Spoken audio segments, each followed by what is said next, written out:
क्या है आध्यात्म? दर्शन, चिंतन धारा, विद्या या संस्कृति की परंपरागत विरासत। आध्यात्म दर्शन यानी जीवन का शाश्वत सत्य। मानव जीवन से जुड़े शाश्वत सत्यों को जानिए और समझिए उपासक डॉक्टर सोहन राज तातेड़ से हमारे खास कार्यक्रम आत्मविज्ञान में। आत्मविज्ञान यानी सही दृष्टि, सही सोच। भाई और बहनों, मातृशक्ति को नमन। स्टूडियो में आपका हार्दिक स्वागत है, अभिनंदन है, सत्कार है। आत्मविज्ञान साइंस ऑफ द सोल कार्यक्रम के अंतर्गत हम आपको सही दृष्टि, सही सोच, राइट विजन, राइट थिंकिंग के तहत जो आपकी नकारात्मक सोच है उसको सकारात्मक में बदलते हैं। आपका जो गलत चिंतन है, आपकी जो गलत विचारधारा है उसको सही की ओर मोड़ते हैं, सही चिंतन की ओर मोड़ते हैं। यानी हम आपको जो है वो थिंक पॉजिटिव, डू पॉजिटिव करने का कहते हैं। और हम आपको क्या बनाना चाहते हैं? B positive. हम आपको बी पॉजिटिव बनाना चाहते हैं। आप अच्छे इंसान बनो ताकि कि आप जो है वो अच्छे इंसान बनकर के और अच्छे समाज का निर्माण करो, अच्छे विश्व का निर्माण करो और वसुधैव कुटुंबकम का निर्माण करो। ये सारा कार्य हम अलग अलग एपिसोड्स के माध्यम से करते हैं। सारे एपिसोड्स हमारे सत्संग के हैं, सारे एपिसोड हमारे प्रभु से जुड़े हुए हैं, आत्मा से जुड़े हुए हैं, उनको ही समर्पित है। जो कुछ भी हम बताते हैं वो आत्मा को समर्पित होकर के बताते हैं, उनकी कृपा से बताते हैं। ये हमारा कृपा का मार्ग है क्योंकि हमारे केंद्र में आत्मा है। तो आज का हमारा बहुत सुंदर चिंतन है, वो चिंतन हम आपके सामने लेकर प्रस्तुत हो रहे हैं। वो है क्या कर्म पौद्गलिक है। बहुत सुंदर विषय है भाइयों बहनों। अगर हमने इस विषय को आत्मसात कर लिया, हृदयंगम कर लिया, अपने जीवन में बिठा दिया तो बहुत सी समस्याओं का समाधान हो जाएगा। तो पुद्गल और चेतन पहले दो को समझे। और क्या कर्म पौद्गलिक है, मेरा निष्कर्ष बाद में आएगा। हाँ, कर्म पौद्गलिक है। पौद्गलिक क्या होता है और चेतन क्या होता है, ये हम दोनों समझने जा रहे हैं। दोनों साथ साथ हैं। इस शरीर में भी है जो हमारा शुद्ध आत्म तत्व है, वो चेतन है, वो ज्ञाता है, दृष्टा है, वो जानने वाला है, वो देखने वाला है, वो अनंत ज्ञान वाला है, वो अनंत दर्शन वाला, वो अनंत शक्ति वाला है, अनंत सुख का धाम है, वो अजन्मा है, वो अमूर्त है, वो मन वचन काया से मुक्त ऐसा शुद्ध आत्मा है। उसके सैकड़ों गुण हैं, उनकी भजना होनी चाहिए, उनकी माला फेरी जानी चाहिए। उससे हम शुद्ध भावों में आते हैं, ज्ञाता दृष्टा भाव में आते हैं। ये तो चेतन तत्व हो गया। चेतन क्या है? असंख्य चेतनामय परमाणुओं के पिंड को हम चेतना कहते हैं, आत्मा कहते हैं। पूरे विश्व के 365 धर्म दर्शन जो आत्मा में विश्वास करते हैं, उन्होंने अलग अलग इसके कुल 23 नाम दिए हैं। तो सबका भावार्थ है कि आत्मा, जीव, कॉन्शियसनेस, विज्ञान इसको कॉन्शियसनेस कहता है। और इसके जो है, जो हमारा चेतन तत्व होता है उसके अंदर क्या होता है? संवेदना होती है, सुख दुख की अनुभूति होती है, प्रजनन करता है, ग्रोथ होती है। 9 कैरेक्टरिस्टिक है। उस 9 ही कैरेक्टरिस्टिक को विज्ञान ने कॉन्शियसनेस के अंदर माना है। इसीलिए विज्ञान कॉन्शियसनेस को चेतना कहता है। कुछ भी कहिए, अर्थ हमारी आत्मा और जीव से ही है। जो हमारा जो है वो हमारा वेदांत है, वो इसको जीव कहता है। कुछ भी कहिए, जीव और ब्रह्म कहता है। कुछ भी कहिए, ये चेतन तत्व है। तो ये तो चेतन की परिभाषा हो गई। चेतन जो है वो स्थायी होता है, परमानेंट होता है। भूत भविष्य वर्तमान में शुद्ध चेतन स्वरूप आत्मा का अंदर कोई परिवर्तन आता नहीं है। 0.001% भी परिवर्तन नहीं आता। वो अक्षय है, वो सनातन है और वो शुद्ध स्वरूप में है। वो ज्ञाता दृष्टा है, जानने वाला, देखने वाला है, वो अशरीरी है। तो ये सारी चेतना की बात हुई है। अब हम जो बात करते हैं जड़ की, पुद्गल की, क्या कर्म पौद्गलिक है? हाँ, कर्म पौद्गलिक है। तो पुद्गल की बात करते हैं तो पुद्गल को हम जड़ कहते हैं। जड़ स्थायी, अस्थायी है, जड़ नाशवान है। और जड़ और चेतना में अंतर क्या है कि चेतना में तो फीलिंग होती, जड़ में नो फीलिंग। चेतना के अंदर सुख दुख की अनुभूति है, जड़ में सुख दुख की अनुभूति नहीं होती है। और प्रजनन करता है चेतना, जड़ प्रजनन नहीं कर रहा है। और जड़ है गलन मिलन धर्मा है, आत्मा गलन मिलन धर्मा नहीं है, एक सा स्थायी है। तो ये चेतन तत्व कभी भी जड़ अचेतन पुद्गल मैटर नहीं होता है। ये नहीं हो सकता, ये नहीं हो सकता है। दोनों शाश्वत है, आपस में मिल सकते हैं, लेकिन वो एकात्मक नहीं। एकात्मक का मतलब हुआ अपने गुण नहीं खोते हैं। जड़ कभी भी चेतन नहीं हो सकता, चेतन कभी भी जड़ नहीं हो सकता है। तो ये जड़ की मैंने परिभाषा दी। हमारे कर्म पुद्गल है, ये कर्म है, ये जड़ है, आत्मा के साथ में जुड़ा हुआ है, तभी मैं बोल रहा हूँ, तभी मेरा शरीर है। हम मन वचन काया की जितनी प्रवृत्तियां करते हैं ये कर्मों के अधीन है। ये कुदरती रचना, कुदरत के कानून के अधीन है। पूरा मानव का जीवन जन्म से मृत्यु तक कर्मों के अधीन चलता है। पूर्व जन्म के भाव कर्म इस जन्म में द्रव्य, जब पुनर्जन्म होता है तो द्रव्य कर्म में बदल जाते हैं, और द्रव्य कर्म के माध्यम से हमारा जो उदय और प्रारब्ध होता है उसी के अनुरूप सारा जीवन हमारा ये चलता रहता है।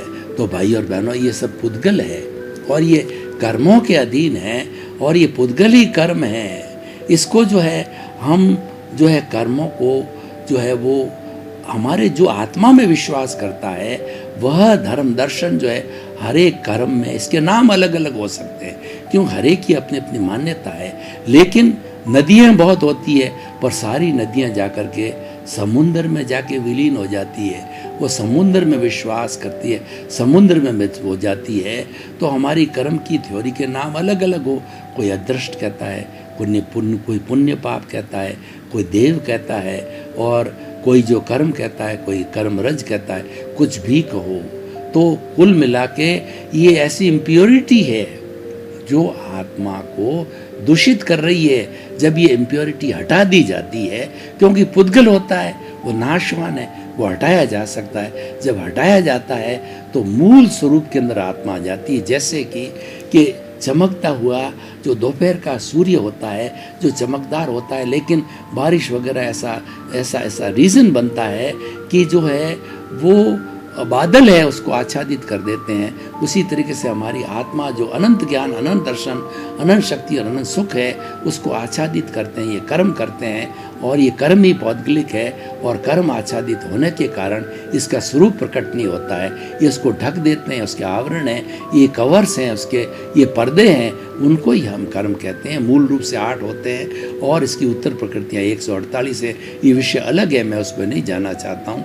मैं तो ये कहना चाहता हूँ क्या कर्म पौद्गलिक है, तो निश्चित रूप से कर्म पौद्गलिक है। और पूर्व जन्म के अंदर जैसे हम भाव करते हैं, जैसे कॉजेज डालते हैं, उससे कॉजल बॉडी बनती है, उससे हमारा कर्म शरीर बनता है, और कर्म शरीर ही कर्म है। ये पुण्य और पाप है, ये अच्छे कर्म और बुरे के है, कुशल कर्म अकुशल कर्म है, दोनों साथ रहते हैं। और ये जो है पौद्गलिक है। देखिए कि पुद्गल में भी 2 अवस्था होती है, एक चतुस्पर्शी होता है और अष्टस्पर्शी होता है। 8 अष्टस्पर्शी में 8 स्पर्श होते हैं, चतुस्पर्शी में 4 स्पर्श होते हैं। जो 8 स्पर्श वाला होता है वो आँखों से दिखाई देता है, और वो है उसके फोटो लिए जा सकते हैं। और जो चतुस्पर्शी होता है वो उसको विज्ञान कहता है, मासलेस पार्टिकल कहते हैं। उसके कोई भार नहीं होता है, उसकी कोई आँखों से दिखाई नहीं देता है, और किसी कैमरे से, विज्ञान की किसी भी दूरबीन से उसका फोटो भी नहीं लिया जा सकता है। अष्टस्पर्शी का फोटो लिया जा सकता है। जैसे हमारा तेजस शरीर है, तेजस शरीर से हमारा आभा मंडल बनता है, ओरा बनता है, जिसके हमको मालूम हो जाता है कि हमारे जीवन में क्या घटित होना होता है। वो ओरा में पहले 4 महीने 6 महीने कुछ दिन पहले आ जाता है। उसके फोटो ले हो तो वो कलर्स होते हैं, 6 तरह की लेशियाँ होती हैं। उन कलर्स के माध्यम से हमारे भावों का पता चल जाता है। तो हमारी भावधारा है वो ओरा में प्रदिष्ट होता है। ओरा वो होता है कि आपने किसी महापुरुषों के जो है वो सिर के पीछे जो है वो गोल चक्कर देखा होगा, तो वो ओरा कहलाता है। उस ओरा के अंदर व्यक्ति के जैसे भाव होते हैं वो ओरा में प्रदर्शित हो जाते हैं, उसका प्रतिनिधित्व करता है। ओरा बाहर रहता है, भाव भीतर होता है। तो इसलिए भाइयों बहनों, जो हमारा चतुस्पर्शी होता है वह हमारा कार्बन शरीर है, वो हमारे कर्म है, मासलेस पार्टिकल बाहर नहीं होता।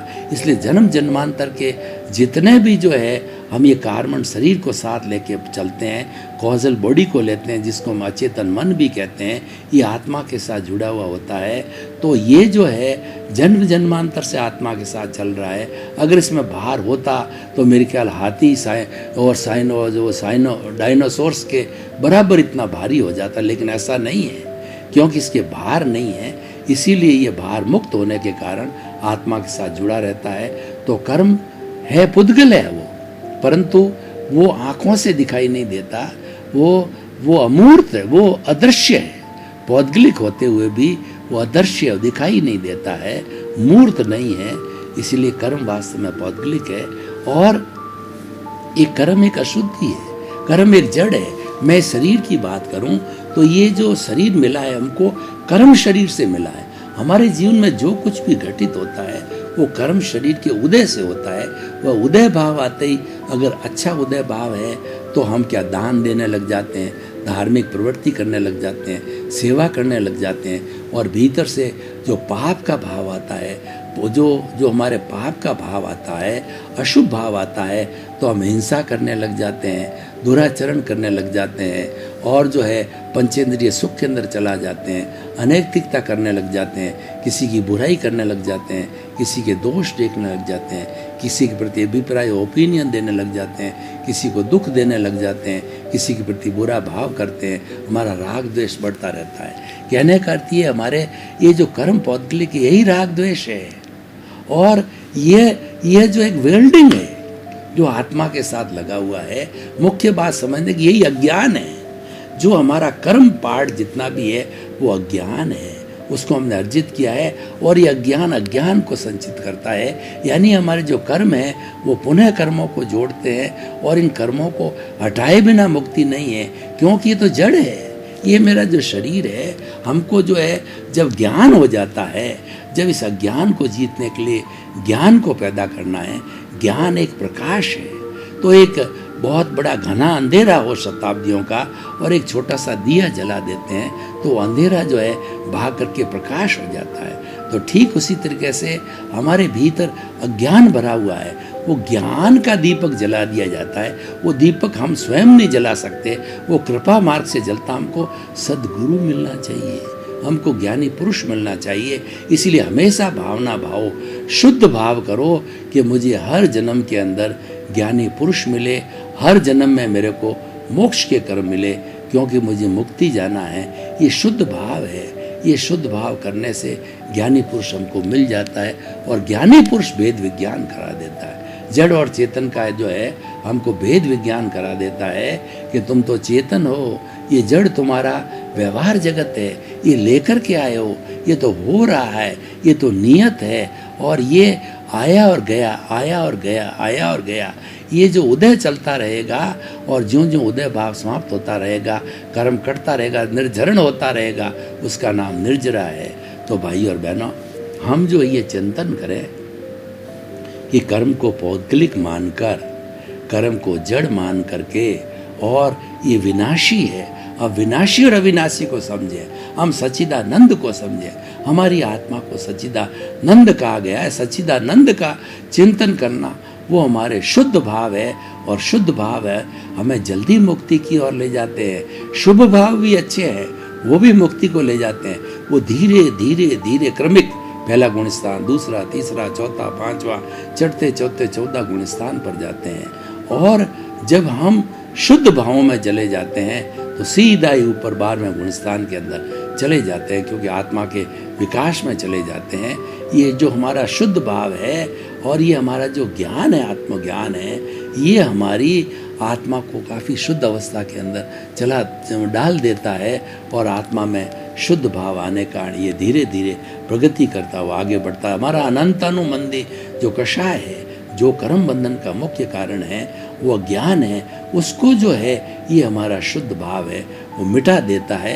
और फिर तो पीछे बहुत डाइल्यूट रहता है हमारा प्रत्यज्ञानी अप्रत्यज्ञानी संजलन जो कषाय है, वो क्रोध मान माया लोभ है, राग द्वेष है, वो जो है बहुत न्यून रहते हैं, आसानी से हटाए जाते हैं। बर्फ़ की शिला की तरह वो ऑटोमेटिकली डिस्चार्ज होता रहता है, पिघलता रहता है, और पिघल करके जो है वो जब शून्य हो जाता है, तब हम जो है इस पौद्गलिक कर्म को अलग कर देते हैं, शुद्ध चेतन रूप में आ जाते हैं, जो अशरीरी होता है और वो ब्लिस को प्राप्त होता है, वो सनातन सुख को प्राप्त होता है। और उस सुख को प्राप्त करने के बाद इंसान को कुछ भी नहीं प्राप्त करना, वो अशरीरी बन जाता है। वो हमारा लक्ष्य है, मुक्ति हमारा लक्ष्य है, salvation, emancipation, liberation from of the karma जो है, from the bonded karma, from the bondage of the our this causal body जो है, वो हमारा उद्देश्य है, वो और हमारा लक्ष्य है। उस लक्ष्य की प्राप्ति के लिए हमें शुद्ध भावों की तरफ जाना चाहिए, कर्म पौद्गलिक को छोड़ना चाहिए। पुद्गल और जो हमारा चेतन साथ साथ रहते हैं, हम दोनों को सेपरेट तब कर पाते हैं, बहुत हमारी उच्च साधना, ज्ञाता दृष्टा भाव हमारा उच्चतम अवस्था में होता है। जागृति हमारी 360 डिग्री पर परमानेंट रहने लगती है, तब 360 डिग्री के बाद हमको अवधि ज्ञान होता है। और अवधि ज्ञान होने के बाद जो है हमको केवल ज्ञान हो जाता है। और केवल ज्ञान की स्थिति में हमको कुछ करना शेष नहीं है। और केवल ज्ञानी होने के बाद में ये मानव जीवन जो है शरीर रूप में भगवान बन जाता है, और वो जड़ चेतन की, वर्तमान की, भूत की, भविष्य की हर अवस्था को जानने लग जाता है। ये बहुत 360 डिग्री की अवस्था होती है। अभी हम ज्ञान लेने के बाद जो है वो 360 पे नहीं रह करके और 200, 250, 300 तक जा सकते हैं। और धीरे धीरे प्रयास करें और जागृति को बढ़ाएं। इसका जो संबंध है वो जागृति पुरुषार्थ है, वो हमारा शुद्ध पुरुषार्थ है, वो हमारे शुद्ध भाव है। हम सारा विवेचन जो पौद्गलिक कर्मों की बात करते हुए करते हैं कि शुभ अशुभ अर्थ से शुद्ध की ओर जाओ। शुद्ध जो है एक शीघ्र ले जाना, हाई स्पीड वाला मार्ग है। क्योंकि आजकल मोबाइल के अंदर, नेटवर्क के अंदर, आज हमारे वाहनों के अंदर हाई स्पीड का सिस्टम बन गया है। तो जो कोई हाई स्पीड का सिस्टम हर एक को नहीं मिलता है, पुण्यशाली जीव को मिलता है। जिसके पुण्योदय हो तो उसको हाई स्पीड का जो है ये शुद्ध भावों का विज्ञान मिलता है, आत्मविज्ञान मिलता है। और शुद्ध भावों में हमें कोई बहुत बड़ी फॉर्मेलिटी, बहुत बड़ा क्रियाकांड जो हमें पूजन, ये वो और इतना धन दौलत, ये कुछ नहीं करना होता है। हमको मात्र ज्ञाता दृष्टा में रहना होता है। ज्ञाता दृष्टा का मतलब ये है कि जो हमारे सामने चल रहा है उसके अंदर राग द्वेष न होकर के हम प्रेक्षा दृष्टि से रहें। प्रेक्षा का मतलब देखना, और ध्यान का मतलब गहराई में जाके हम देखें।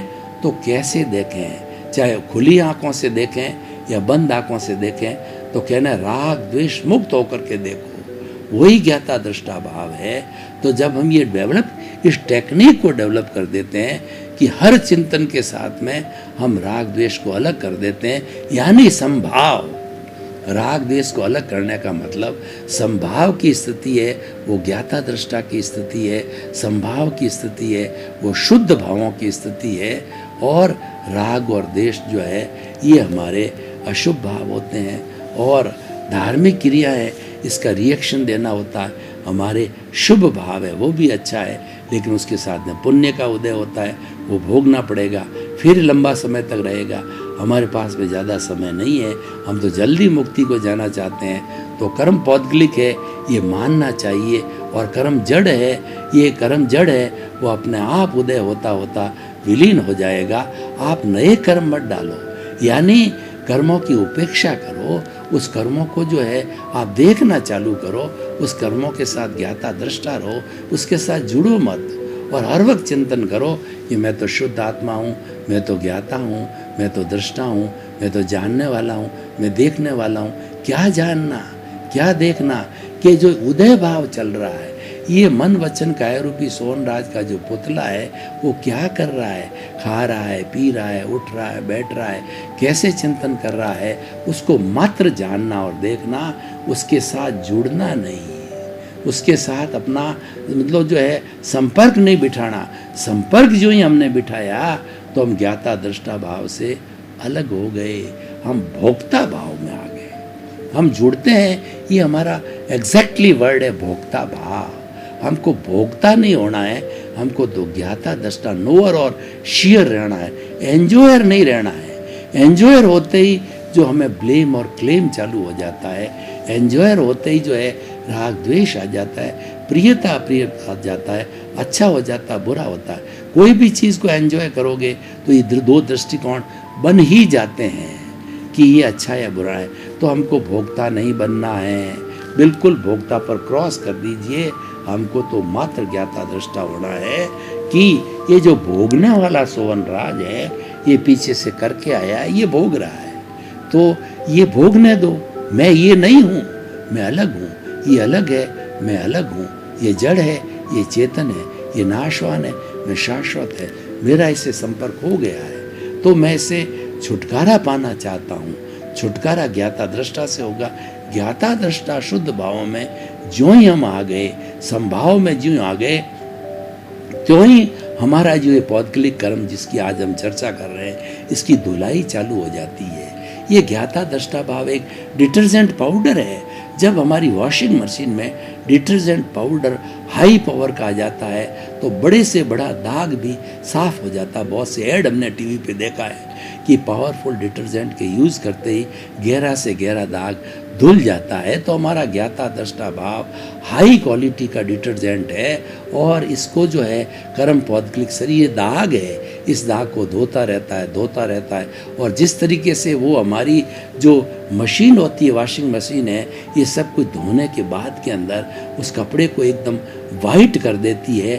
तो वो वाइट जो कपड़ा होता है वह हमारे जो एक हमारा शुद्ध आत्मा स्वरूप है, वो मुक्ति का स्वरूप है, वो that is without any stains. ये हमारा राग द्वेष है, सारे स्टेन से ये स्टेन धुल जाते हैं भाई और बहनों। और इससे जुड़ी हुई शुभ से हमारा भावों का जगत, पुद्गलों का जगत, उससे जुड़ी हुई एक बहुत बड़ी मैं जो है आपको बात बताना चाहता हूँ। अभी मैंने वॉशिंग मशीन की बात की कि जो हमारा जो दाग वाला हिस्सा है वह हमारा पाप है और जो कपड़े पे लगा हुआ है और जो डिटर्जेंट पाउडर है वो पुण्य है। इस पाप को धोने के लिए, पाप को वाश करने के लिए हमें डिटर्जेंट रूपी पाउडर का उपयोग किया, पुण्य का उपयोग किया। और जब ये धुल गया तो धुलने के बाद जब हम उस कपड़े को वॉशिंग मशीन के बाहर लाते हैं तो मैं आपसे प्रश्न करता हूँ, आगमकार हमसे प्रश्न करते हैं कि क्या उस कपड़े को वॉशिंग मशीन के बाहर लाते ही सीधा सुखा देते हो? नहीं, उसके अंदर 2-4 बार हम अलग सब साफ पानी से धोते हैं और जब देखा कि पूरा साबुन निकल गया उसके बाद हम झटक करके उसको सुखाते हैं। आगमकार कहते हैं कि आपने दाग को, पाप को हटाने के लिए, पाप को समाप्त करने के लिए पुण्य का उपयोग किया। पुण्य सोने की बेड़ी है और ये जो आपका पाप है लोहे की बेड़ी है। इन दोनों बेड़ियों को काटना पड़ेगा क्योंकि आपने किया, आपने तो उस साबुन को ही बाहर निकाला, सोने की बेड़ी को भी काटा, लोहे की बेड़ी को भी काटा। पुण्य और पाप दोनों बेड़ियां कटने से हम शुद्ध अवस्था में आते हैं। वही ज्ञाता दृष्टा है, उसमें पुण्य पाप नहीं होता है और ये स्थिति हमारे स्वभाव की स्थिति है। और जितना भी हमारा ये पौद्गलिक कर्म है ये विभाव है, इस विभाव है, पुण्य पाप है। इन बेड़ियों को काटते हैं तो काट करके और हम सिद्ध बुद्ध और मुक्त बन जाते हैं। तो भाई और बहनों, इस एपिसोड के माध्यम से मैं आपको ये सलाह देना चाहता हूँ, ये मैं आपको जो है वो एक राय देना चाहता हूँ कि आप चेतन के पाले में रहिए और जड़ का पाला तो आपका भोगने का है। जड़ तो आप पीछे से लेके आए हो, इसको बदल नहीं सकते हो, ये तो अपने आप धीरे धीरे समाप्त होता रहेगा। उदय भाव है, प्रारब्ध है, ये प्राप्त होता रहेगा और ये चलता रहेगा। भाई और बहनों, आपका बहुत बहुत धन्यवाद। आप हमारा आत्मविज्ञान कार्यक्रम बड़े आनंद के साथ देख रहे हो और ये आपके अंदर सुख की अनुभूति पैदा कर रहा है क्योंकि आत्मविज्ञान कार्यक्रम के केंद्र में आत्मा है और जहाँ पर आत्मा है वहाँ पर शुद्ध भाव है और शुद्ध भाव के अंदर कोई राग द्वेष नहीं रहता, कोई कर्म नहीं रहता है। तो आपके प्रति मंगल भावना शुभ। क्या है आध्यात्म? दर्शन, चिंतन धारा, विद्या या संस्कृति की परंपरागत विरासत। आध्यात्म दर्शन यानी जीवन का शाश्वत सत्य। मानव जीवन से जुड़े शाश्वत सत्यों को जानिए और समझिए उपासक डॉक्टर सोहन राज तातेड़ से हमारे खास कार्यक्रम आत्मविज्ञान में। आत्मविज्ञान यानी सही दृष्टि, सही सोच।